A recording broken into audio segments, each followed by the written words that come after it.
Assalamualaikum warahmatullahi wabarakatuh. Selamat pagi menjelang siang. Ketemu lagi dengan kami Rafli Hakiki Channel.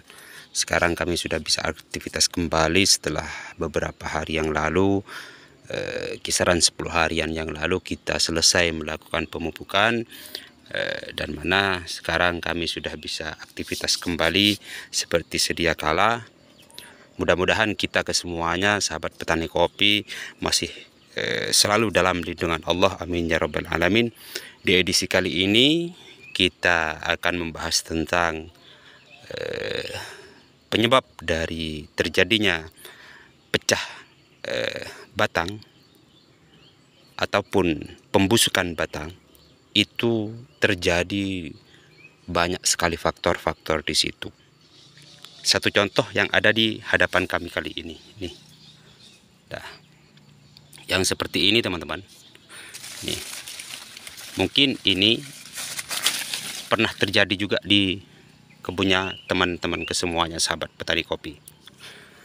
Nih, yang seperti ini. Tadi dulu. Nah, apa penyebab terjadinya pembusukan batang yang seperti ini? Terus cara menanggulanginya itu seperti apa? Perlu kita bahas untuk saat-saat ini. Yang seperti ini teman-teman. Ini kena busuk batang. Cuman alhamdulillah masih bisa ketolong. Ini masih sembuh kalau kita cepat melakukan pengobatan pada batang kopi yang terjadi seperti ini. Baik itu melakukan penyemprotan dari obat-obat yang teman-teman biasa lakukan. Kalau kami hanya menggunakan TB, itu bahasanya TB teman-teman. Pernah dibuatkan tutorial di channel kami sebelumnya, bisa kunjungi channel-channel kami yang mana kemarin-kemarinnya, tahun-tahun kemarin saya pernah lakukan yang seperti ini dan alhamdulillah sembuh. Cuman yang ini masih belum sempat kami lakukan pengobatan pada batang kopi ini. Ini banyak sekali faktor terjadinya pembusukan batang. Itu bisa terjadi karena faktor kelembapan yang terlalu tinggi, satu. Yang kedua kalinya terlalu banyak mengandung nitrogen. Satu contoh urea ataupun yang lain. Ketika melakukan pemupukan di musim penghujan yang seperti ini, maka kami anjurkan bagi yang MDPL-nya itu tinggi, apalagi MDPL tinggi, MDPL rendah pun jangan terlalu banyak kita melakukan pemupukan yang mengandung nitrogen tinggi.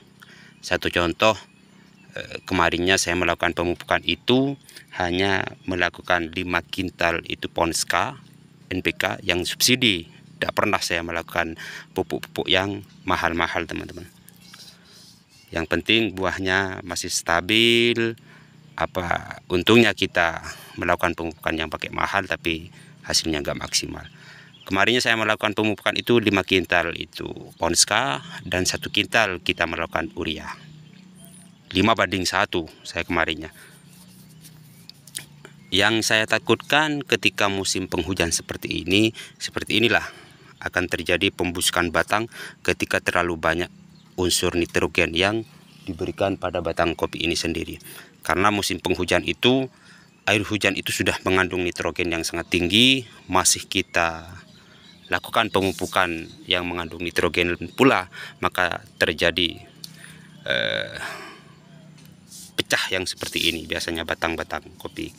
Satu, yang kedua, yang ketiga kalinya terlalu lembab ketika musim penghujan. Jadi semua naungan, maka fungsinya kita melakukan pemangkasan naungan ketika musim penghujan ya seperti ini. Batang kopi ini harus kena sinar matahari langsung kalau pengen sehat teman-teman. Jadi kalau terlalu lembab kayak gini, nih, batang ini dengan yang ini kisaran 1 meter teman-teman.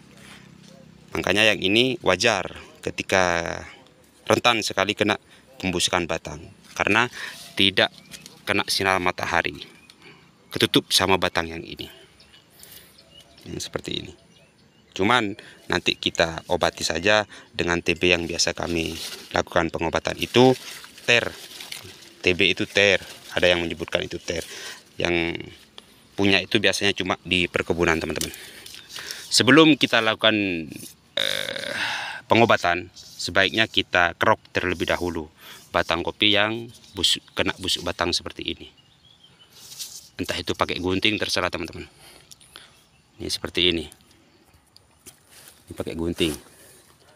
Jadi kita kerok ke semuanya ini hingga dia sampai kulit batang kopi ini yang tidak kena membusuk batang. Repot sebenarnya karena masih pakai HP teman, masih pegang HP. Kita kerok saja seperti ini sampai batang kopi yang tidak terkena busuk batang. Nah, yang seperti ini. Nah, ini yang seperti ini. Ini kalau tidak cepat teratasi maka fatal pada batang kopi ini, akan mati teman-teman. Maka di samping kita kurangi nitrogen yang sangat tinggi, yang kedua kalinya kita pangkas ke semuanya naung-naungan tersebut, lalu kita obati yang seperti ini. Nah, ini sampai kulit yang tidak terkena pembusuk batang seperti ini. Kalau ini sampai keliling teman-teman, bisa-bisa mati nih. Nah, anggaplah seperti ini. Ngeblur masih. Nah, kalau sudah sampai batang kopi yang tidak terkena busuk batang seperti ini, bisa kita oleskan pakai deterjen, nggak apa-apa. Kita campur dengan pastak ataupun drusban ataupun yang lain, ataupun starban itu bisa juga kita lakukan pengobatan yang seperti ini. Kalau saya pakai TER teman-teman, pakai TB kalau saya pernah saya buatkan tutorial tahun-tahun kemarinnya dan alhamdulillah sembuh. Sampai kita batasi sampai kulit yang tidak terkena seperti ini. Nah, cara menanggulanginya seperti ini. Nih, kalau sudah seperti ini, kalau kita masih belum punya obatnya, insya Allah sembuh sudah teman-teman. Insya Allah sembuh. Apalagi kita punya obatnya, pakai deterjen aja, pakai rinso ataupun yang lainnya, kita semprot aja yang seperti ini. Karena di dalam kulit yang seperti ini ada kuman, ada apa ya, ada bakteri-bakteri yang memang sangat betah di dalamnya ketika batang kopi ini terlalu lembab.